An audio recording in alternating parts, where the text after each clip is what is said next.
channel, Truth First Christianity, separating the objective and factual from the subjective and traditional for the benefit of our faith.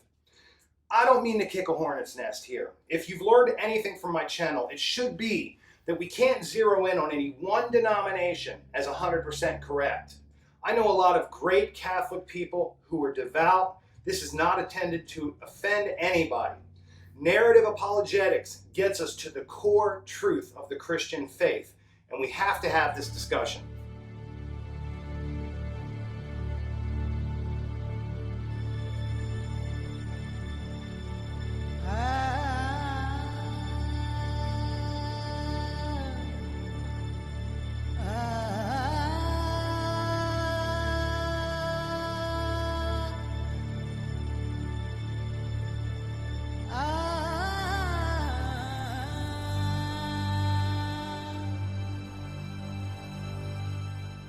I'm asserting that it's impossible for the Apostle Peter to have been a first pope. Let me tell you what I mean.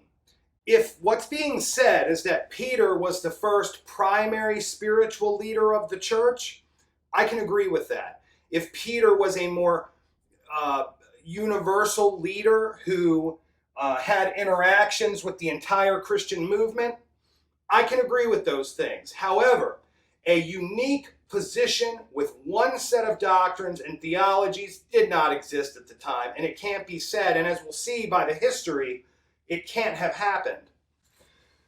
In the days immediately following Jesus' death, he rises from the dead. There is a reconciliation with Peter for having denied Jesus 3 times. He at first would go on to work in the area in and around Jerusalem. He is the first one to give sermons after the death of Christ to hundreds, sometimes thousands of people. He is healing. He is preaching based on the prophets and Jesus having fulfilled prophecy. That is his primary shtick. That is how he preaches. He is with 120 in the upper room when the Holy Spirit is given. He is the primary motivator for replacing Judas Iscariot, one of the 12 who had been killed. They would replace him with an individual named Matthias. He is the primary individual who starts to sway toward bringing the Christian faith to Gentiles in addition to Jews. All of these things are true. Now, let's set Peter aside for 1 second. This is Asia Minor, modern-day Turkey. The pushpins represent clear, black, and red apostles, the first 7 deacons, and the 70 disciples, first referred to in Luke chapter 10, and the respective cities that they would end up establishing Christianity in, cities or regions. John and Philip, 2 of the 12, were originally sent to this region to evangelize it. John would return to Ephesus and continue in the care of the Blessed Mother Mary, and he would die in Ephesus.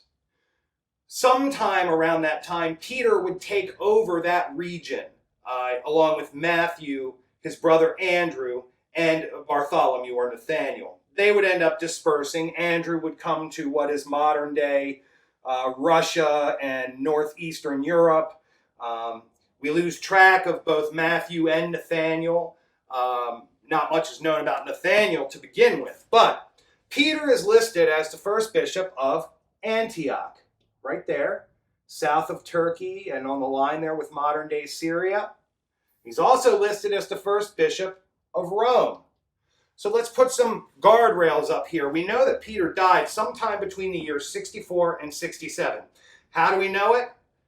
Bible, Josephus, Tacitus, Pliny the Younger, not to mention the early church fathers and the church historians. Now, while they might not actually have the documents from the earliest church period, these originate in the 200s and 300s, they make reference to those earlier books. So you'd really be going out on a limb to say Eusebius made up his footnotes, right? He references a source like I don't know, this is a bad example because it's not till later, but the Liberian Catalog appears in his footnotes, and you say, well, that can't be, right? There's no such thing as this. It's all fake.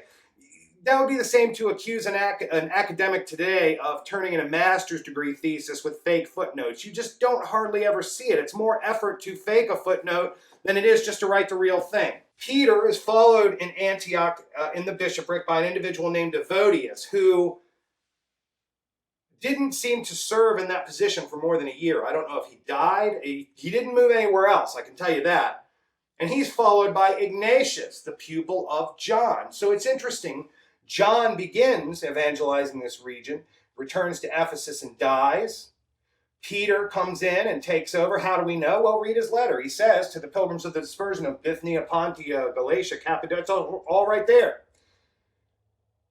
And he's followed then by Evodius, who dies in the same year he takes in. Then Polycarp, pupil of John. So this area returns to the philosophy of John's version of Christianity. Peter ends up under arrest in Rome. At the time, there are 14 Jewish synagogues there, so this is perfect for a place like perfect place for a person like Peter, who is seeing the benefit of having this faith expand to Gentiles as well as the Jewish world. But he dies under Nero, sometime between 64 and 67 AD. Interestingly, there are about 12 different Roman emperors during the early Christian period. I referenced the list in the Bible Atlas where Caesar Augustus serves through 14 AD, followed by Tiberius, Gaius, Claudius, Nero, Galba, Otho, Vitellius, Vespasian, Titus, Domitian, Nerva, Trajan, and Hadrian. That only gets us up to 117. So 10 of these individuals led during the lifetime of one person if they lived to be 80 or 90 years old. Interestingly, we see the most references to Claudius in the Old Testament. We hear that he expelled Jews from Rome. We get supporting information from a 1962 paper written by F.F. Bruce. F.F. Bruce was a professor of biblical criticism and exegesis at the University of Manchester back in the 60s.